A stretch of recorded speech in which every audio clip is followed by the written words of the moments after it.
I have dedicated my life to doing this. It's because when I was a child, I always wanted, really sincerely wanted to know. I was extremely curious about everything, and I was very methodical in my wanting to know. I would ask methodical questions of the adults around me, trying to get to the bottom of a subject.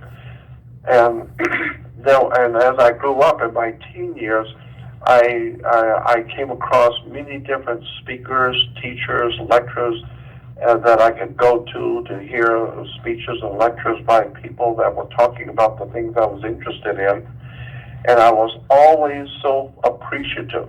I don't care if the people were wrong or not. I was always appreciative to be able to go and hear someone talking and telling me and explaining to me things about the occult world, about history, about commerce, about religion, things that I was interested in. I really wanted to know, and thank God there were people out there who were open to talk to me and tell me the things that I wanted to know.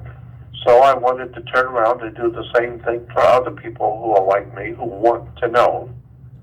So I wanted to turn around and do the same thing, provide for people who want to know where to go to look for the information. Yeah. Well, so you've done it really well, Jordan, I think, so thank you for that. I do it, you know. Do you think, just to raise that point again here, do you think, though, Jordan, that these subjects and a lot of things that we're into, that we talk about on this program, that you've been talking about throughout the years, is that for the masses? Is it going to be something that everyday Joe on the street gets? Do you think? Oh, no, not at all. As a matter of fact, I'm now convinced, beyond a shadow of a doubt, that this kind of information is on a need-to-know basis, and that you don't decide. Let me give you an example. Mm-hmm.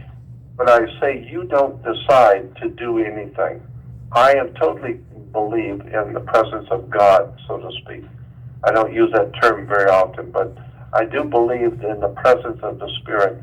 And I think that the Spirit draws you to the Spirit to knowledge. And if the Spirit does not want you knowing it, it won't draw you to it. So as almost as if there is some kind of a higher intelligence in the universe that looks at all of us and decides, according to your heart and according to your real spiritual self, the legitimacy of your spiritual longings.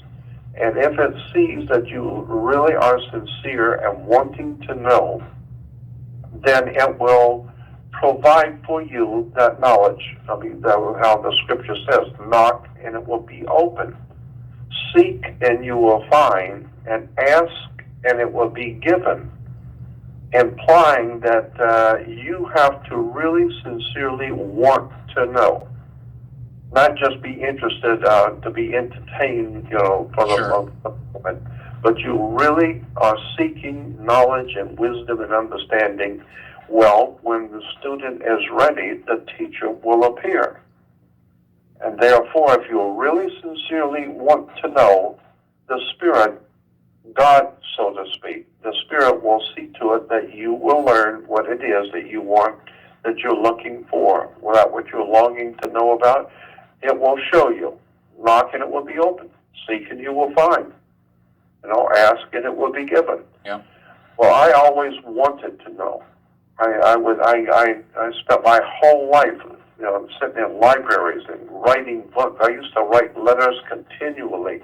I had written so many letters all around the world. I used to write to governments, to organizations, societies, fraternal orders. I used to write to the Soviet government, to the Chinese government. I used to write letters to all these different governmental agencies in Peru and Argentina and Germany, and I was fascinated getting back the letters, official letters from governments answering my request. And every time they were always very, very cordial, very respectful and thanking me for my interest in their country and this symbol or that symbol or you know, whatever it was I was looking at.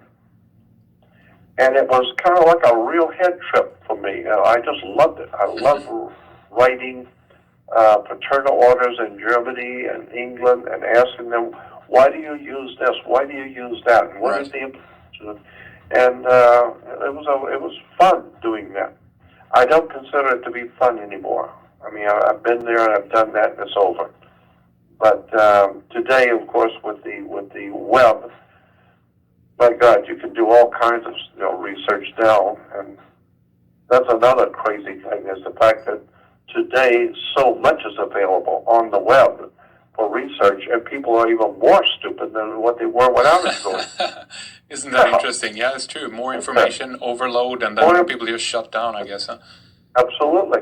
And their minds are shut down, and nobody knows anything, and it's all right there in front of you. All you've got to do is think to ask the question. That's right. Well, that's a good point. You have to have the curiosity there. You have to have the intelligence to compose the question. You know, if you can't ask it, right. There are some tremendous and magnificent answers at our disposal here. You know, right there in front of you, but you just didn't ask the right question. Yeah.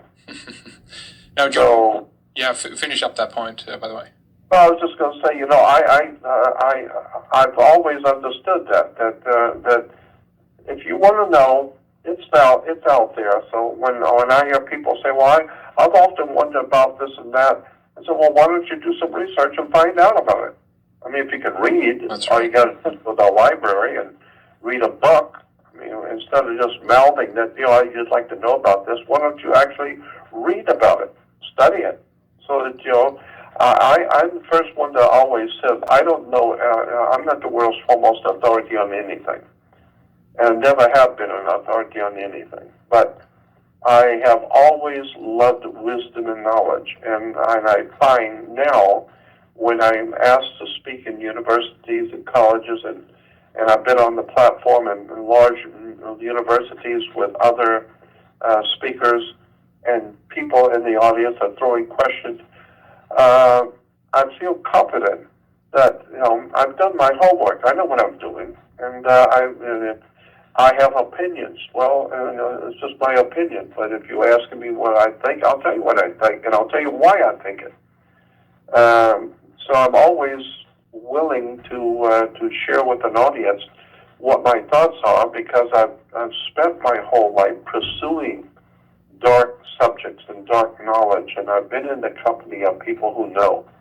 And so I just found it to be very interesting. And today, of course, is very depressing, because so much I would love to be able to tell, I can't now. And we've talked about that already. But yeah.